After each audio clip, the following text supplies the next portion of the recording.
everyone? Yes, it's the Grinch. No, it's me, Donna. Yes, hi, welcome to What Gives. Whoops, I just dropped something. So, can you get that? I have a special guest in the studio, and I just dropped something very important. And I can't bend down to get it. So, while we're saying hello to you in part 2 of What Gives, I want to explain to you, thank you, it's right there, why, in fact, I'm dropping things. Because I've been up for about 3 months, literally, not much sleep when you're taking care of a cousin that has Alzheimer's and lives with you, okay? In and out of the hospital, in and out of nursing homes. You know what I'm talking about, don't you, Queen? Now, Queen Elizabeth was coronated in 1952, and I'll be honest with you, that's the year I was born. She celebrated her Platinum Jubilee, which is why I have her right here next to me. In the first week of June, the week I was born, this past summer, were you watching it? It was fascinating. I mean, whether you like the royals or not, it's fascinating how they can, put everything together. And I'm here right now. In a minute, you'll meet him, Mr. Leroy. He is an entertainment specialist. And so we're going to talk about some entertainment with all of you, because goodness knows, we need to laugh, don't we? I mean, Happy New Year. There's a war in Ukraine. Crazy people are about to start politicking again. We love them, but when are you going to do things for us? And so I've been kind of busy. Queen Elizabeth, she turned her 70th coronation year. She was coronated in 1952. If you ever get the chance, if you can afford Netflix, watch The Crown. It's all about her life. Her father died when she was in her early 20s, and suddenly she became Queen of England. For 70 years. Not too many people can say that kind of service. Thank you, Queen. So anyway, I just want to say welcome to What Gives. I am so happy to be with you. And, for about 15 years here, and my good friend, Mr. I know, I'm going to get to him. Just don't push it. I've been playing the Grinch for several years here on What Gives, and I couldn't this year because I was in and out of the hospital and nursing homes because of my cousin taking care of her. But I did do the nasty, grumpy elf at the Canterbury Theater in Michigan City, Indiana, okay? And the reason why we do the elf now and not the Grinch, just so you theater majors know this, the Dr. Seuss Foundation, he started the Grinch stories.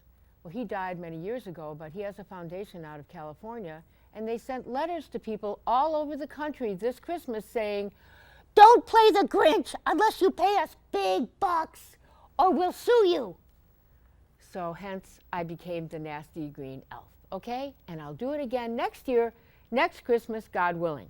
So Happy New Year to you. We're almost in this season of love, okay?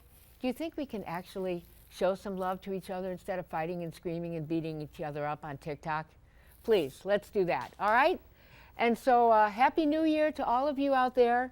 Thank you, and I'm glad to be back. And there's some great movies coming out. This little guy is going to have his own TV show. Won't that be fun? Star Wars kind of thing. And a good friend of mine, his name is Otto, a very unusual name, not in Germany, which it emanates from, O-T-T-O.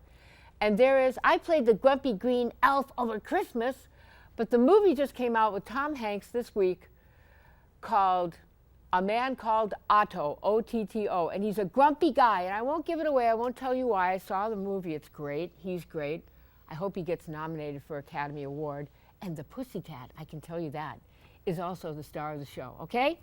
Anyway, we have a really special guest here, and I'm going to have him introduce himself. You got a glimpse of his handsome face a few minutes ago. Please, go ahead. So thank you for having me. Happy to be here. Yes. My name is Leroy Burton. Did I just call you Lamar? No, you didn't. You didn't call me Lamar. See, I've been up really for 3 months straight with no sleep, so please forgive me if I say something dumb, all right? Please, go ahead. No, so I thank you again for having me here. Of course. And I'm founder of LSB Media, which is my company. LSB? Correct. Okay, what does that stand for? Just my initials. Oh, okay, Yeah. of course. See, I said another dumb thing. Please, No. This guy's a genius. Go ahead. And so I'm just, again, just happy to be here to talk about, what gives. Yeah, well, a lot for you. And your logo just came up. That's really great. Can we bring that up one more time? For people like myself? Okay, there it is. Yeah. Oh, I see the S is made out of film tape. Wow, that's great. LSB Media. Well, I met Leroy. Can I tell the story really quickly? Yes, you can, yes. So you were working for Northern Indiana Public Service Company, NIPSCO, for a while? Yes. Are you still with them? No longer there. Yeah, you have your own company now. Exactly. Smart move. So I'm just going to move this over here, okay? Sure. So, and there's nothing in it except water, just in case you want to know. Well, I'll put it over here. So, there you go. The way that I met Leroy was I was having some problems paying my NIPSCO bill. And I wanted to see if there were other ways, you could pay it like month to month for a year, the same price, things like that. And, right now we're all going through big chunks of new money needed for utilities and everything else. So you were a big help a few years ago. But while I was talking to you, Leroy, you, in fact, sounded very interesting. Now, can you say, hi, it's great to be here? Hi, it's great to be here. Hear that voice? I said, wow, you have a really great voice. You should do radio, which I do. You should come on TV with me sometime. And here you are. See, you just never know when lightning is going to strike. All right. So, okay. Thank you. And so I just want to say that I'm happy that you're here. And please tell us a little bit more now about yourself. Sure. Thank you for, again, having me here. So as far as my company is concerned, I do produce music events, so concerts, things of that nature. And I just recently had one back in December. Okay. And that one featured an R&B artist named Gene Noble, along with Music Carolyn and Paige Ellis. I know, I really wanted to come. You sent me an invitation. It was like, what do you call it? There's a term for it when you release your record or your whatever you have. Oh, album release. Yeah, thank you. Yeah. So also I manage an artist. Her name is Pia Renee. Oh, yes. And we did an album release party for her back in November. Okay, yeah, it was one of those. But Nancy was back in the nursing home, so I couldn't in the hospital. But yeah, Pia, we're going to get her on. We tried a few months ago. It didn't quite work out. But so you're managing these artists. Is this too much fun, or is it a headache? Or tell our audience what it's like to be an artist manager. Sure. So it is a lot of work, but it's my passion, and I'm dedicated to my artists that I work with. Yeah. First step that I do when meeting a new artist or deciding whether or not I want to manage them or they want me to be their manager, we sit down and we have a conversation just to find out what their vision is. And then once I see what their vision is, I can see if it aligns with my morals and goals and everything that I'm trying to do. And if it's a match, then we set forth a plan to execute it and to make it happen. But it is a lot to it, especially with the working on an album, making sure they get in the studio, making sure if you're using these samples in the music to make sure that gets cleared before you put it out, and then booking them shows. So it is a lot to it, but again, it's something that I love to do. How did you get into that? I've always had a passion for music, and I loved going to different venues, hearing concerts, and scoping out new talent. And basically just connecting with the people. If I see they have something I believe in, I definitely reach out to them, or vice versa. I've had a lot of artists come to me just based on my shows that I produce. They say, oh, I see your work ethic. I love how you produce these shows. I would love for you to manage me. So that's how it's happened as well. So. Word got out. Yeah. So if there's some young people who are watching right now who want to get into the music business, maybe they want to perform or they'd like to help somebody out, we're going to get back into you, but just briefly, what would you tell them, somebody watching right now, Leroy, what would you tell them? I would say hone your craft. Work on your craft, get as good as you can. If, let's say, you're a songwriter, write as many songs as you possibly can, because the more you do, the better you're going to get at it. Yeah. And so that way, when the opportunity does come, you'll be ready. See, I love that. Yeah, we used to talk about that in Hollywood when I was acting in television a lot. Actors are out of work a lot, in between gigs, so to speak.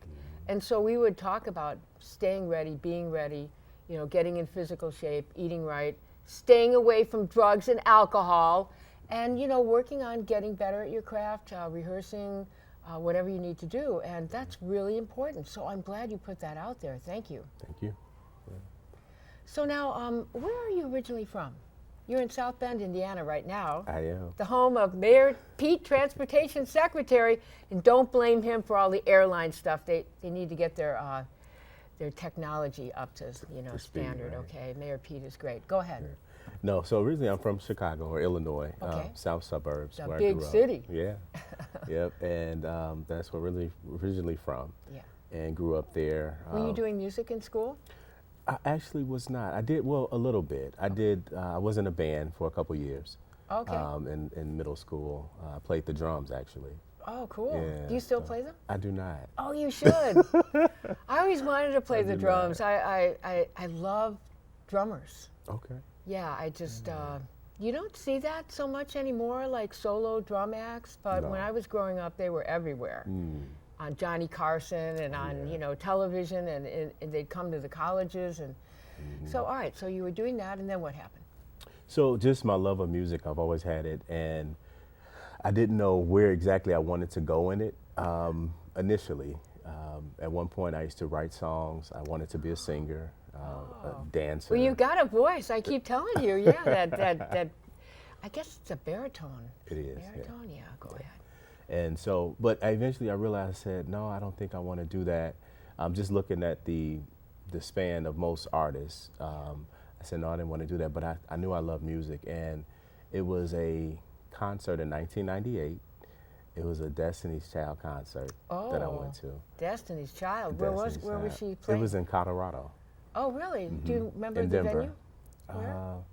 I want to say the Paramount Theater. Oh, yeah, I used to live there. That's a Yeah. great theater. Yeah. I went to Denver University, so I Oh, know wow. Denver well, yeah. Okay. Yeah. So I went there and I got front row, and it was just an amazing experience. I'll bet. And it sparked in me that I knew I was going to be doing something in the music industry. Aha. And that was the beginning. And it wasn't until a few years later when I moved back to Illinois, I started my company. And how I actually got started with the company, though, I started doing photography and celebrity photography, red carpets, and that just opened the door to so many different. Now, wait a minute. Let's not skim over that. So you were doing red carpet photography. Were you going to Hollywood and doing the Academy was. Awards and things like that? I didn't do the Academy Awards. I did the BET Awards. That's another, moment in time. Okay, I'm sorry. We had to emphasize this. Yeah, so I did BET Awards.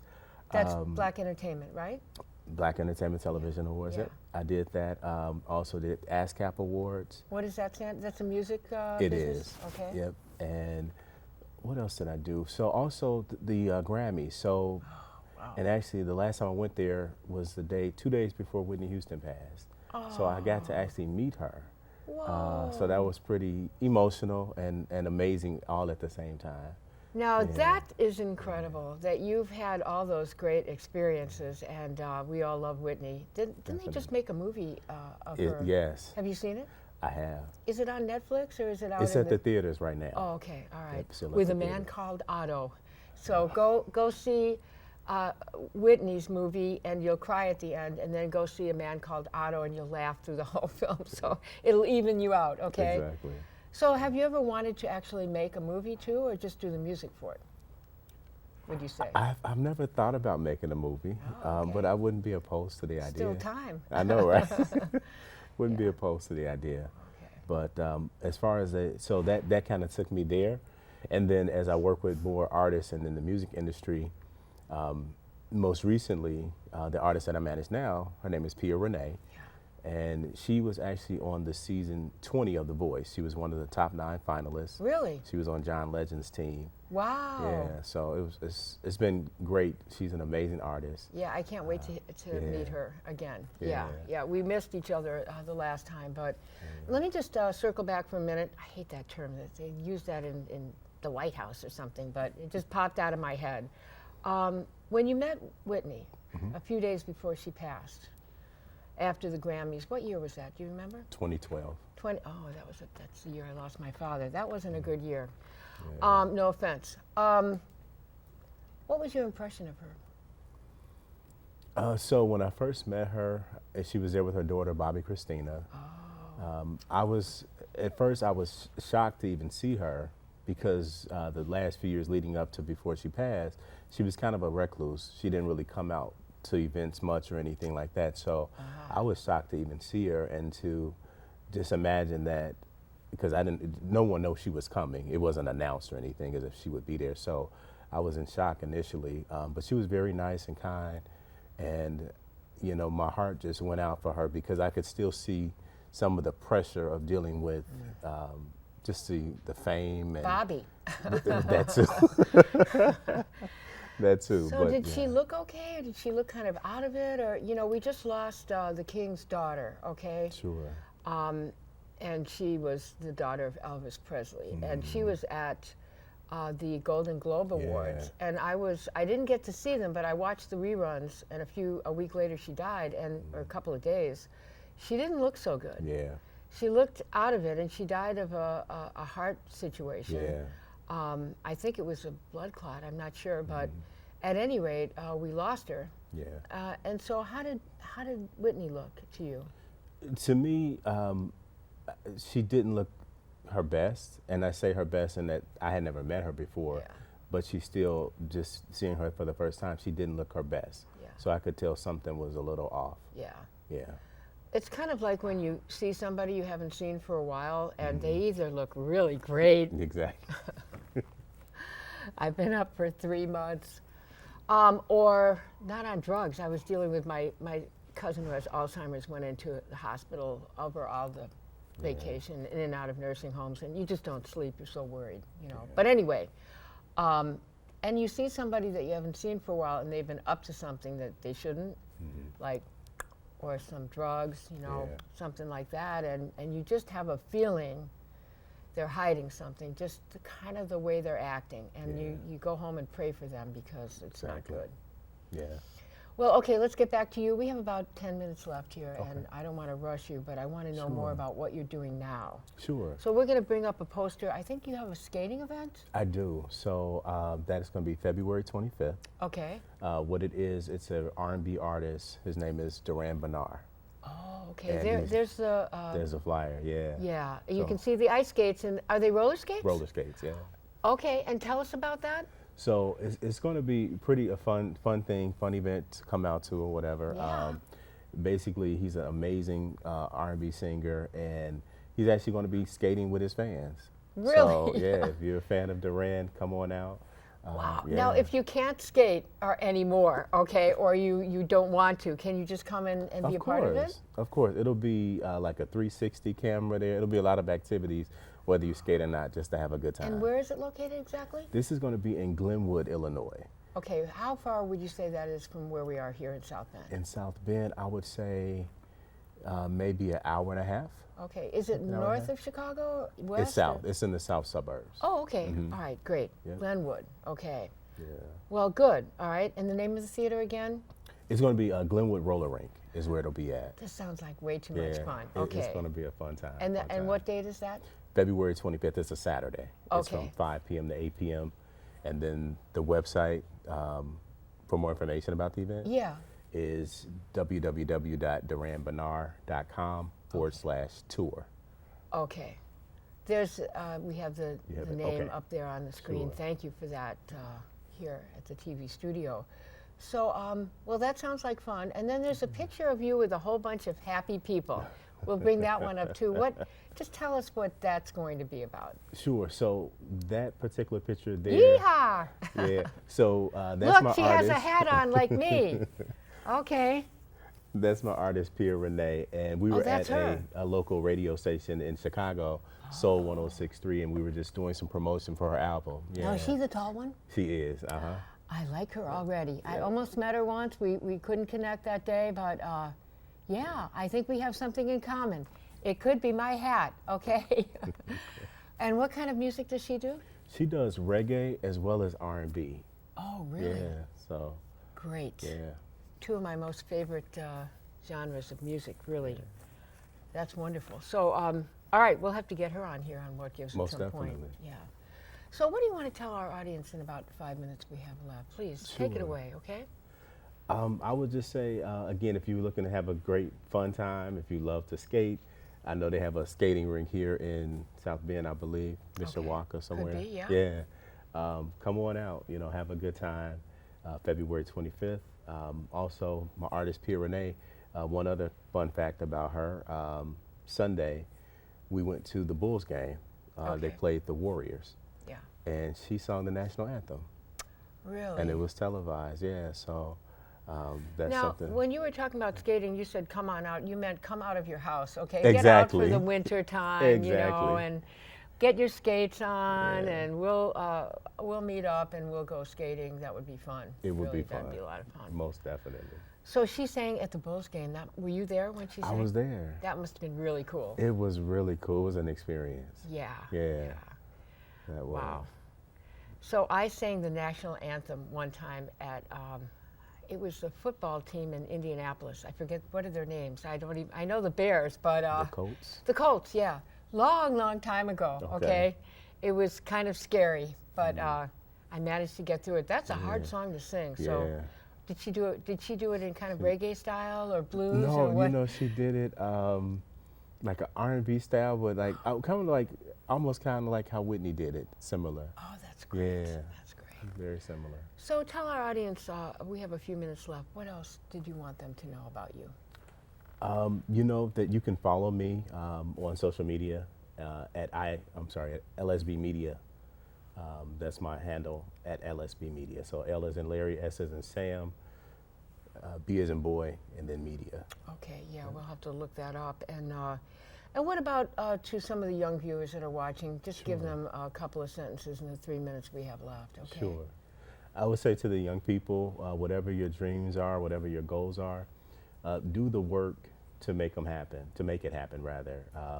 And oftentimes what I do before I execute a plan or produce a show or do anything, I take a moment to sit down and just write out a plan on paper.